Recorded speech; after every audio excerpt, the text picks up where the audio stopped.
পার্বত্য চট্টগ্রাম বিষয়ক মন্ত্রণালয়ের সাবেক মন্ত্রী অ্যাডভোকেট দীপেন দেওয়ানকে মন্ত্রী পদে পুনর্বহাল করার দাবিতে মানববন্ধন অনুষ্ঠিত হয়েছে। সকালে খাগড়াছড়ি প্রেস ক্লাবের সামনে এ মানববন্ধন অনুষ্ঠিত হয়। এতে চাইথওয়ায় মারমার সভাপতিত্বে বক্তব্য রাখেন সমাজসেবক ধীমান খিসা, নারী নেত্রী নমিতা চাকমা সহ সাধারণ শিক্ষার্থীরা।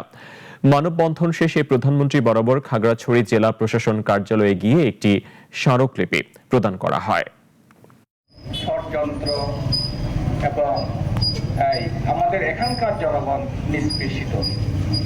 একবার জন্য তাকে আত্মপক্ষ সমর্থনের সুযোগ দেওয়া হলো না, কেন দেওয়া হলো না এ ব্যাপারে সরকারের কাছে আমাদের দাবি আছে, জানতে চাই।